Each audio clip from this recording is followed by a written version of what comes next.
27 जुलाई 2015 का वो काला दिन जब भारत ने अपना सबसे प्यारा बेटा खो दिया। एक महान वैज्ञानिक, प्रेरणादायक नेता और करोड़ों दिलों की धड़कन जो अब हमारे बीच धड़कना बंद हो गई थी। कलाम साहब का एकदम से हमें छोड़कर जाने से हर आंख नम हो गई और सारा भारत देश शोक में डूब गया।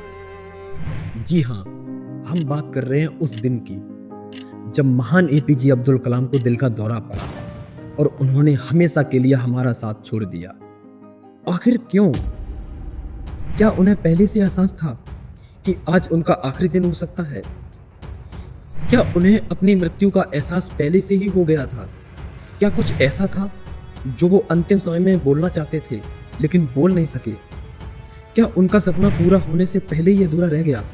और सबसे बड़ा सवाल, उनकी अचानक मृत्यु की असली वजह क्या थी? क्या ये सिर्फ एक हार्ट अटैक था या जिंदगी भर की मेहनत का प्रेशर जो उन्हें तोड़ गया? ये कहानी नहीं है, ये उस महान इंसान की जिंदगी का आखिरी चैप्टर है जिसे हर इंसान को सुनना चाहिए।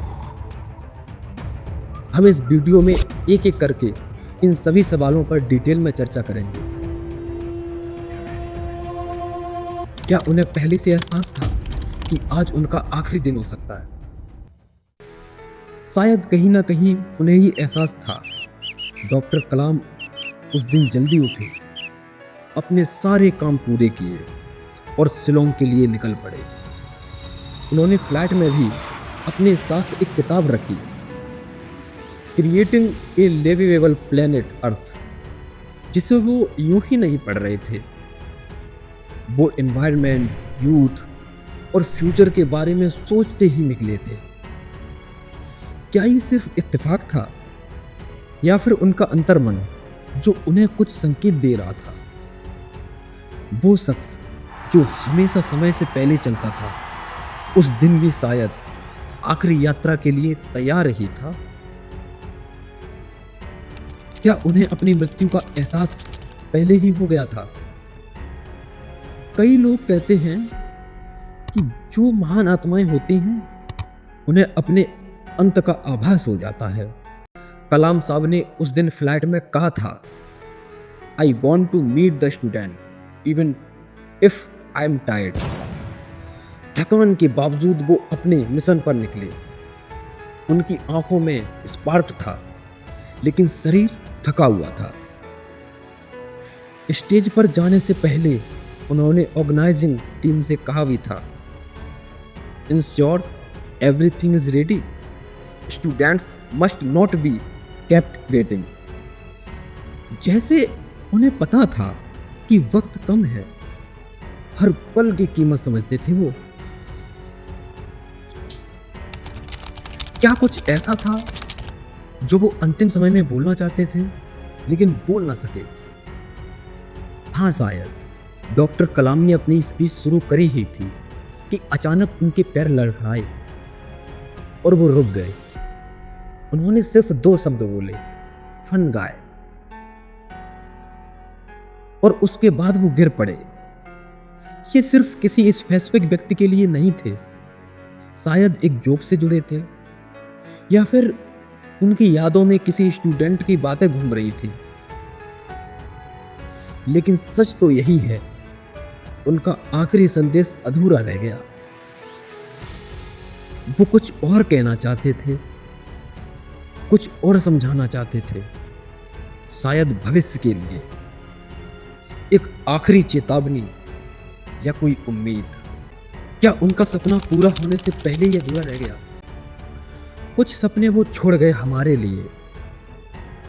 उन्होंने विजन 2020 के जरिए एक विकसित भारत का सपना देखा था, जो वो चाहते थे कि हर बच्चा शिक्षित हो, हर नागरिक जागरूक हो और भारत आत्मनिर्भर बने। लेकिन आज जब हम 2025 में खड़े हैं, क्या हम उस सपने को पूरा कर पाए? नहीं। इसलिए हाँ, कुछ सपने अधूरे रह गए, लेकिन उन्होंने हमें एक रोड मैप दिया, एक ब्लूप्रिंट दी। अब उन्हें पूरा करना हमारा कर्तव्य है। सबसे बड़ा सवाल, उनकी अचानक मृत्यु की असली वजह क्या थी? क्या ये सिर्फ हार्ट अटैक था? मेडिकल रिपोर्ट कहती है कार्डियक अरेस्ट था, लेकिन एक सामान्य दिल का दौरा आम इंसान को आता है। डॉक्टर कलाम आम नहीं थे। वो उस दिन थके हुए थे, लेकिन रुके नहीं। उनका शरीर जवाब दे रहा था, लेकिन उनका हौसला जिंदा था। उनकी मौत सिर्फ फिजिकली घटना नहीं थी, वो एक चेतावनी थी कि अगर कोई इंसान अपनी आखिरी सांस तक देश के लिए काम कर सकता है, तो हम क्या कर रहे हैं? उनकी मौत एक सैक्रिफाइस थी। उनका जीवन शुरू से अंत तक देश के लिए एक मैसेज रहा। डॉक्टर अब्दुल कलाम चले गए, लेकिन जो चिंगारी उन्होंने हमारे दिलों में जलाई थी, वो आज भी जल रही है। उनकी मौत एक अंत नहीं थी, वो एक शुरुआत थी उस भारत की जिसका सपना उन्होंने देखा था। अब ये हमारी बारी है उनके सपनों को पूरा करने की। अगर आप मानते हैं कि कलाम एक नाम नहीं, मिशन है, तो इस वीडियो को देखिए नहीं, इस वीडियो को फैलाइए, लोगों तक पहुंचाइए और कमेंट करके बताइए क्या आप डॉक्टर अब्दुल कलाम के सपनों वाला भारत बनाना चाहते हैं। और याद रखिए, एक लाइक आपकी श्रद्धांजलि नहीं, आपका वादा है कि आप उनके विजन को जिंदा रखेंगे, क्योंकि कलाम साहब अब हमारे बीच जिंदा नहीं है, लेकिन अगर उनके विचार जिंदा हैं तो वो आज भी जिंदा है। जय हिंद।